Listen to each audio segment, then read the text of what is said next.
Sonny Hayes se prepara en su pequeña van para manejar su turno en las 24 horas de Daytona. Toma una carta de una baraja y sale del vehículo. El equipo ha perdido posiciones hasta caer al séptimo lugar. La esperanza es que Sonny logre al menos mantener posición en el stint de medianoche y luego al amanecer esperar por mejores oportunidades. El auto llega a boxes, el piloto saliente le da detalles sobre el estado actual de la caja de cambios. Sonny asiente, se arrodilla junto al auto y entra decidido. Se incorpora a la pista y de inmediato empieza a ganar posiciones, subiendo hasta el cuarto lugar en un solo movimiento. El tercero pierde el motor, tiene un pequeño choque con el segundo pero lo supera. Luego, sabiendo que el líder tiene problemas con los frenos, lo obliga a frenar más tarde y hace que se salga de la pista. Al amanecer, Sonny entrega el auto en el liderato al siguiente piloto. Mientras el equipo celebra la victoria, Sonny recoge sus cosas. Chip, el jefe del equipo, le ofrece que se una a tiempo completo a la organización, o que al menos intenten Daytona de nuevo el año entrante. Sin embargo, Sonny le dice que está agradecido, pero que es un trato de una sola vez. Así ha llevado su vida los últimos años, recorriendo el país de evento en evento, tomando pequeños pagos con tal de tener la oportunidad de conducir en experiencias únicas. Mientras espera por su ropa en una lavandería, marca su siguiente objetivo: Baja 1000. Una carrera de rally que se realiza en Baja California, México, desde 1967. Sin embargo, este objetivo dejará de ser su prioridad muy pronto. Al local llega un hombre en un lujoso auto deportivo y vestido de Gucci de pies a cabeza. Es Rubén Cervantes, antiguo compañero de Sonny, quien le tiene una propuesta que no podrá rechazar. Rubén lideró la fundación de un 11º equipo de Fórmula 1, Apex Grand Prix. Tienen 2 años y medio en la serie. Sin embargo, los resultados no han sido los esperados. No han conseguido ni un solo punto, mucho menos una victoria. Y por el contrato que hicieron con los inversionistas, si no logran ganar al menos una carrera en sus primeros 3 años, Rubén estará obligado a vender con pérdidas. La situación del equipo es desesperada. El auto es malo, su mejor piloto se fue y el segundo es un debutante. Sonny se muestra reacio. Le dice a Rubén que debe haber una fila de muchachos recién salidos de la Fórmula 2 esperando por una oportunidad, pero Cervantes no puede darse el lujo de formar a un novato. Necesita a alguien que entregue resultados inmediatos. Asumiendo que Sonny y Rubén empezaron su carrera con unos 20 y tantos años, en la actualidad de la película, Sonny volvería a la Fórmula 1 con alrededor de 50 añazos encima. Entre 1950 y 1970 no era particularmente extraño ver a pilotos en sus 40s, e incluso un poco más, competir por títulos, como en el caso de Juan Manuel Fangio, el piloto sudamericano más exitoso en la historia de la Fórmula 1, quien ganó su primer título con 40. No obstante, como en muchísimos deportes, la media de edad de los participantes era bastante más alta, y los requisitos físicos bastante inferiores. En la actualidad, un piloto debuta entre los 18 y los 20 años. Lando Norris, el campeón de la temporada 2025, logró su primer título con 26. Max Verstappen, quien quedó segundo, logró su primer título con 24.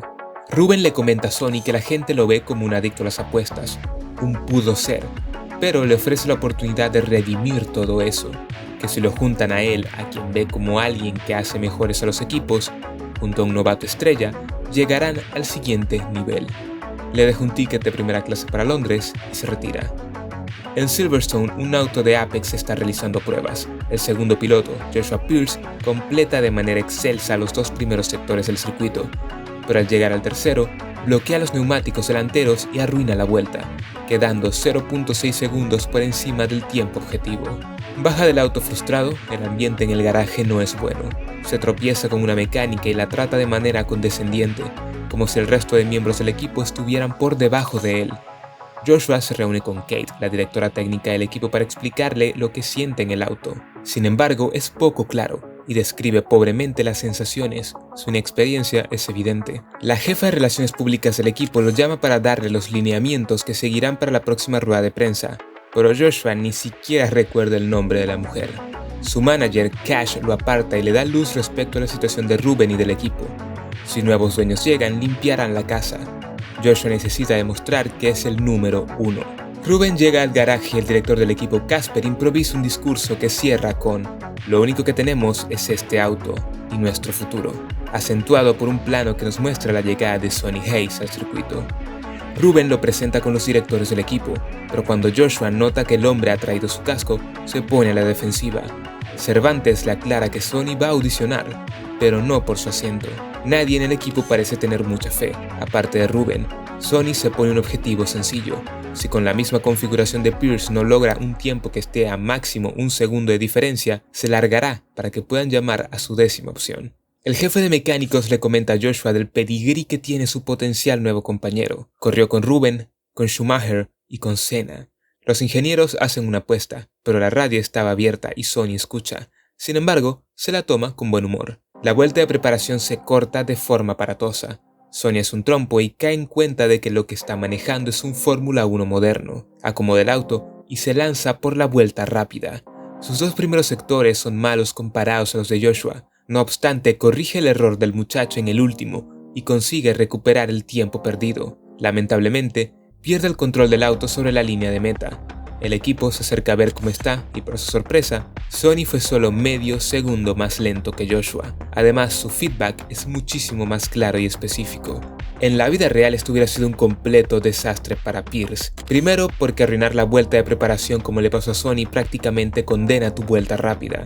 Segundo, que un señor que tiene 30 años o más sin tocar un Fórmula 1 llegue y con una vuelta desastrosa se plante a menos de un segundo de un novato estrella, deja mucho que pensar. Joshua platica en casa con su madre. Tiene un montón de ideas en la cabeza. Su manager le recomienda erradamente que debe enfocarse en sus redes sociales si quiere ser tomado en cuenta por patrocinantes y otros equipos. Incluso le sugiere publicar la foto que tomó del choque de Sony. Su madre intenta hacer un cable a tierra, recordándole que debe enfocarse en sí mismo. Por otro lado, Hayes es presentado en la fábrica. Mientras tanto, la Fórmula 1 resume la noticia, nombrándolo el más grande que nunca fue, debido a un accidente en el Gran Premio de España que cortó su carrera. La primera rueda de prensa de la dupla marca diferencias claras. Joshua hace todo por ganarse a los medios, mientras que a Sony no podría importarle menos. En casa, el veterano reacondiciona su cuerpo. Estos ejercicios que se muestran en la película, enfocados en el cuello, son reales, a pesar de lo extraño que parecen. El cuello es el área que más desarrollan los pilotos de Fórmula 1, pues esta parte del cuerpo es la que debe lidiar con la mayor fuerza G durante las sesiones de manejo. El debut de Sony será en el Gran Premio de Silverstone, uno de los escenarios donde se filmaron escenas reales de Brad Pitt y Damson Idris junto a los pilotos y equipos para dar una atmósfera más real. Incluso formaron parte de la vuelta de formación por un par de curvas. Ruben presenta a Peter Banning, la única persona de la junta de inversores que lo respalda y está en contra de la venta del equipo. Recuerda este personaje porque será importante más adelante. Al igual que hizo en Daytona, Sony se hinca junto al auto y se prepara para la largada. En la vuelta de preparación, todos arrancan sin problemas, excepto Sony, quien le dice al equipo que tiene un problema de potencia. Sin embargo, su ingeniero le dice que solo pase a la siguiente marcha. Aunque quedan como el hazmerreír de la grilla, la táctica de Sony funciona, pues llega a la formación con neumáticos más calientes que los demás. Esta es una táctica legítima que se usa en el mundo real, obviamente no al nivel de descaro de Hayes. El propósito es tener neumáticos más calientes y enfriar los de los demás, de forma tal que se pueda tener una ventaja de agarre en las primeras curvas. El truco funciona, y el veterano gana tranquilamente 7 posiciones en las primeras vueltas. No obstante, este ritmo de carrera no es sostenible. Cuando intenta enfrentar a Checo Pérez, Sony critica el auto por su inhabilidad para maniobrar en las curvas bajo el efecto del aire sucio del auto que tiene delante. Kate, la directora técnica, no se lo toma bien. Por su parte, Joshua entra a pits para cambiar neumáticos, pero todo sale mal. Una de las pistolas falla, cambian a la de repuesto, pero Jody, la mecánica, deja la primera en mal sitio y Joshua le pasa por encima. Es el turno de Sony y en su caso el gato frontal no funciona. Hayes sale adelante de Pierce, quien tiene neumáticos más calientes y por ende mejor ritmo de carrera. Sin embargo, el veterano no acata la orden de dejarlo pasar y los dos autos entran en conflicto por la posición. Llegan lado a lado a la última curva, pero se tocan y ambos autos terminan en la grava, fuera de la carrera. De vuelta en el garaje, Pierce descarga su frustración con todos, en especial con la mecánica Jody. En cambio, Sony entra con calma, dirigiéndose directamente a su motorhome. Solo se devuelve cuando Joshua empieza a provocarlo. Hayes le dice al muchacho que cometió un error y protege a Jody. La pelea se va a lo físico, pero el director de equipo interviene y separa a la dupla. Joshua continúa su debacle detrás del garaje y solo se detiene cuando las cámaras empiezan a fotografiarlos. Sony regaña al muchacho y le dice que no hay nada por lo que sonreír. Afuera aún quedan 20 pilotos compitiendo, pilotos que no los respetan. Esto hace enojar a Joshua. pero sigue posando como si hubiera ganado un gran premio. Llegados a este punto hay una cosa que noté, y es el hecho de que esta película es prácticamente una adaptación de Breaking Point, el modo historia de Fórmula 1 2021, donde seguimos a un joven debutante Aiden Jackson y a un veterano Casper Ackerman en un equipo en problemas económicos. La tensión entre la dupla es evidente y va creciendo carrera tras carrera, especialmente cuando un tercer piloto empieza a envenenar sus cabezas. Los choques llegan a un punto de enfrentamiento público-físico, hasta que la fricción es resuelta con una reunión planeada con el director del equipo. ¿Lograrán Sonny y Joshua alcanzar la paz? ¿Aparecerá un tercero? Acompáñame a averiguarlo. Sonny descansa en una tina con hielos, cuando entra Jodie. La muchacha le agradece por haberla defendido, pero le pide que no lo haga otra vez, pues hace ver que necesita ayuda. La Fórmula 1 y el deporte motor en general siempre han sido campos muy dominados por los hombres, y aun cuando en la actualidad las mujeres ocupan roles de mucha importancia, como Hannah Schmidt siendo la jefa de estrategia en Red Bull, o como se muestra en la película, al mando de departamentos menos demandantes físicamente como el de relaciones públicas o marketing, esa sensación de que aún tienen que ganarse su lugar persiste. Ruben y Sonny discuten. Cervantes tiene a los inversionistas respirándole en la nuca tras el fiasco de la carrera, mientras que Sonny se excusa listando todos los defectos de Joshua. Pero a Ruben no le importa. Sabe que ambos fueron así cuando tenían su edad, pero ahora Sonny es mayor y espera resultados de un piloto veterano. Sonny y Kate se reúnen para tomar una cerveza, hablar sobre el auto y conocerse un poco. Los dos tienen bastante en común. La gente duda de ellos y creen que Ruben perdió la cabeza al elegirlos. Sonny le habla directamente. Necesitan un auto que sea superior en las curvas y les permita luchar por posiciones. Por su parte, Kate le pregunta cuál es el objetivo de Sonny Hayes en su retorno a la Fórmula 1. La dupla se prepara para la próxima carrera con diferencias muy marcadas. Mientras Joshua se acondiciona con toda la tecnología disponible en la fábrica de Apex, Sonny tiene un entrenamiento más rudimentario, de vieja escuela. Cuando Joshua se ve satisfecho grabando para patrocinantes, Sonny estudia las repeticiones de los movimientos del muchacho. En la noche, el más joven de la dupla no puede dormir. Mira un video biográfico sobre Sonny y se entera que su carrera en la Fórmula 1 se vio truncada por un brutal accidente en el que el auto quedó destrozado y Sonny en medio de la pista. Ese pequeño documental hace que la perspectiva del muchacho cambie un poco. En la siguiente carrera, ve a Sonny hincarse junto al auto. Lo que parece un estiramiento o calentamiento es tal vez una plegaria al auto para que no le dé la espalda. Sonny se prepara como de costumbre, con sus medias dispares y un naipe en el bolsillo. El inicio en Hungría aparentaba ser más positivo, con ambos pilotos luchando limpiamente. Sin embargo, un accidente entre varios autos deja un montón de piezas en la pista, causando una pinchadura en uno de los neumáticos de Sonny. Entra a los pits y le dan neumáticos duros, pero Sonny no se reintegra a la pista, quiere otra estrategia, pues si hacen lo mismo que los demás no podrán conseguir ventaja alguna. Luego de discutir un rato, Casper le da los neumáticos que quiere. Sonny les dice que se preparen, pero no saben para qué. Pregunta en qué posición está Joshua, y ataca a Kevin Magnussen de forma torpe, causando que su alerón delantero se rompa, dejando piezas en la pista, lo que hace salir al safety car. Sonny repite esto otro par de veces, llevando a Joshua a ganar posiciones hasta el 10º lugar, lo que les permite conseguir un punto, el primero en la historia de Apex. En la vida real esto no habría funcionado. Con la telemetría del auto y las comunicaciones por radio, la Federación Internacional de Automovilismo se habría percatado de que Sonny y por extensión Apex intentaron manipular la carrera a su conveniencia. En la fábrica todos trabajan duro. Una flama competitiva se enciende en Joshua al ver la entrega de Hayes en el simulador. Por otro lado, Kate consigue un camino para darles el auto que necesitan. En Monza, Sonny se dedica a crear una brecha entre Joshua y el resto de la grilla, permitiéndole estar cómodamente en 10º lugar. En la vida real esta es una estrategia posible, pero no con la diferencia tan marcada que muestran aquí. Cae la lluvia y la estrategia cambia. Sonny sugiere que no cambien los neumáticos de Joshua, apostando a que la lluvia dure poco y ganen ventaja al no tener que entrar a pits otra vez. Faltan pocas vueltas para el final. Joshua está detrás del líder. Sonny le da instrucciones exactas para que pueda adelantar seguramente. Sin embargo, la inmadurez de Joshua lo hace apurarse. Intenta un movimiento una curva antes, pero pierde agarre y uno de los bordillos hace volar el auto. El monoplaza se incendia. Sonny se baja a ayudar, pero las llamas causan graves quemaduras en las manos del chico. En el hospital, el doctor les explica que Joshua se perderá alrededor de 3 carreras. La mamá del joven llama a Sonny aparte y lo culpa por el accidente y haber puesto a Joshua en riesgo. Hayes baja la cabeza. Joshua escucha y aunque sabe que fue un error suyo, decide no decir nada. Posiblemente el shock y la frustración de su situación pesen más que su remordimiento. Apex apunta su reserva a Luca Cortés para que cubra el puesto de Joshua. A partir de Zandvoort, Sonny toma el liderazgo del equipo, pero sin creerse la estrella del show. Le da a todos un lugar y oportunidad de sentir que aportan. La escudería inicia una racha positiva de puntos que dura hasta el Gran Premio de Bélgica, donde Joshua regresa celoso e inseguro de la posición de liderazgo que ha tomado el piloto veterano.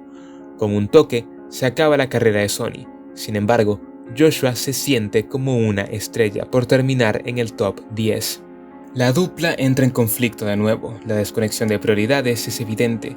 Joshua se preocupa por demostrar que es el número 1, quien debería quedarse en caso de una venta o recibir una oferta de un equipo mejor. Por otro lado, Sonny había aceptado un rol más colaborativo, donde comprende que si un equipo pequeño quiere salir del fondo, ambos pilotos necesitan hacer su ego a un lado y colaborar para que el esfuerzo de todos reciba su debido pago. Estos duelos estúpidos no ayudan a nadie y Kate lo nota. En Las Vegas, Kate les tiende una trampa y los invita a una reunión para intentar limar asperezas. Les propone un juego, una partida de póker y quien gane decide el número 1 del equipo. El resultado de la reunión en general es bastante positivo. Ambos se dicen lo que opinan respecto al otro. Sonny reconoce que si Joshua madura podría ser uno de los más grandes en la historia del deporte, pero que necesita alejarse del ruido de las redes sociales. Sonny, en su papel de mentor, decide no herir el ego de Joshua y le deja ganar la partida de póker. El más joven del grupo se va a un club junto a su primo, mientras que la relación sumamente insípida y genérica de Kate y Sonny finalmente se consuma. En el circuito, un representante de la Federación Internacional de Automovilismo les informa que recibieron documentos internos, los cuales indicarían que los nuevos componentes que les permitieron ponerse a la par de los equipos más rápidos serían ilegales. Parece que a alguien le interesa que Apex fracase. Sonny está totalmente frustrado y fuera de sí. Toca su bolsillo, no lleva su carta de la suerte, rompió por completo su ritual y el sistema que le permite ubicarse mentalmente en la carrera. Maneja como alma que lleva el diablo, consigue ganar varias posiciones, pero por un error hace que su auto salga disparado contra el enrejado del circuito y se haga pedazos. Ruben lo enfrenta en el hospital. Se siente culpable. Por las lesiones que tuvo Sonny en el accidente que cortó su carrera, no debió haber tocado un Fórmula 1 nunca más en su vida.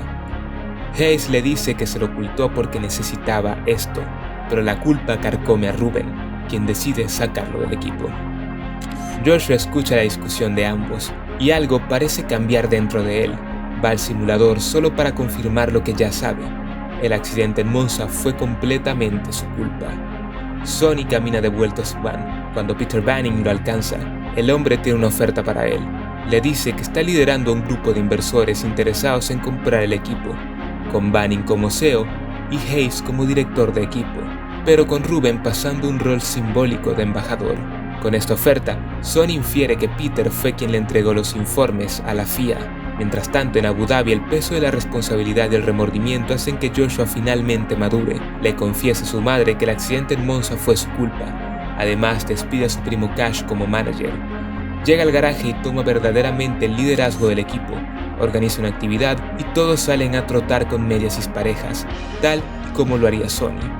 A lo lejos ven que el veterano llega, tal y como lo hizo en el test de Silverstone. Se acerca a Ruben y le entrega un documento que lo libera de cualquier carga legal en caso de que algo le ocurra manejando el auto. Si lo último que hago es manejar ese auto, elegiría esa vida 1000 veces. Ruben finalmente accede. Sonny se prepara, esta vez completa su ritual, y Joshua se acerca a él como un compañero. Sin embargo, es bastante obvio que el accidente afectó al veterano. Sufre de mareos, visión borrosa, y su fuerza no ha retornado por completo. En la grilla pide su teléfono y le manda un mensaje a Peter Banning, que se joda. La última carrera inicia, la última oportunidad de salvar al equipo. Ambos autos tienen un inicio ideal, ganando posiciones y esquivando accidentes. Joshua se planta noveno y Sonny 16º, quien decide jugar igual que aquella vez en la que consiguieron su primer punto. Se toca con Kevin Magnussen y fuerza un safety car. Joshua llega al primer lugar, pero no puede mantenerlo por mucho tiempo con sus neumáticos gastados, así que lo envían a pits. Sonny, por su parte, se mantiene en pista y se dedica a hacer que los líderes pierdan tiempo. Con 20 vueltas para el final, Joshua lidera de nuevo, pero otra vez es adelantado. Sus neumáticos no dan para más. Sonny intenta adelantar a George Russell, se tocan y rompe el alerón trasero, dejando un rastro de escombros en pista. Esta vez el accidente es genuino. Para su fortuna, una bandera roja neutraliza la carrera. Apex tiene la oportunidad casi milagrosa de reparar el auto de Sonny y cambiar los neumáticos de Joshua sin perder posiciones. Tienen 3 vueltas para ganar desde el tercer y cuarto puesto. Arrancan bien. Sonny adelanta a Joshua para que juntos casen a Leclerc, quien solo puede defenderse de uno a la vez. Adelantan al Ferrari y alcanzan a Hamilton por la punta. Ejecutan la misma estrategia, pero esta vez hay dudas. El primero que ataque será defendido por Hamilton, lo que le permitirá al segundo tomar la punta. Aunque han madurado y entendido el valor de la colaboración, esta victoria es un premio muy jugoso. Sonny se sacrifica y le entrega el espacio a Joshua. En la pelea, Hamilton y Sonny se tocan. No obstante, Hamilton alcanza a Joshua rápidamente, quien resiste los ataques de un Mercedes que aparenta ser más veloz. Están rueda a rueda con una vuelta para el final, pero se tocan y ambos autos terminan fuera de la pista. Todo queda en manos de Sonny, quien entra en una especie de estado de trance. Es uno con el auto, está en un espacio donde parece intocable. Logran la victoria. Apex Grand Prix se salva. Joshua, su madre, su primo, el garaje entero celebra. Ya no hay ego, solo el equipo. Sonny vuelve a su motorhome. Se rompe junto a la foto de su padre. Ya no es un pudo ser, finalmente es alguien. Por otro lado, Toto Wolff se acerca a Joshua y le ofrece una plaza en Mercedes, pero el chico la rechaza. Ruben le da a Kate las flores que merece. Su confianza rindió frutos. Callado y sin llamar la atención, Sonny se retira, tal y como hizo en Daytona. Joshua lo alcanza y el veterano le entrega el futuro de Apex. Esta película está repleta de clichés de las películas deportivas. Sin embargo, logró su cometido, expandir la Fórmula 1 a un público mainstream que no tiene la menor idea sobre el deporte, pero que tal vez un día decida sumergirse en los detalles del mismo, o cuanto menos vea una carrera de vez en cuando. Volviendo al paralelo que había marcado hace rato con Breaking Point, luego de la reunión orquestada por el director de equipo, ambos pilotos se dan cuenta de que se parecen más de lo que creían, y que realmente su conflicto nunca se trató sobre el otro, sino de las mentiras de Devon Butler. Se limpia el aire y deciden luchar juntos para sacar adelante el equipo. En la última carrera el veterano está en el podio pero con un auto muy dañado. Entonces, para asegurarle la posición al equipo, le entrega a Aiden el tercer puesto, de forma tal que llegue entero mientras él lo defiende. Casper se retira y el muchacho recibe ofertas de los equipos más importantes. Aunque los detalles son distintos, tratan de lo mismo: encontrar tu lugar en un mundo hipercompetitivo como el de la Fórmula 1, perseguir tu foco, y finalmente que el cambio generacional no implica prescindir de los veteranos, sino tomar su experiencia como guía para los más jóvenes. Recuerda que puedes conectar conmigo en Instagram y Twitch. También me gustaría saber qué opinas de esta película y si tienes alguna sugerencia. Será un gusto leerte. Por mi parte, he mostrado todas mis cartas, así que termino mi turno. Nos volveremos a ver, o tal vez no.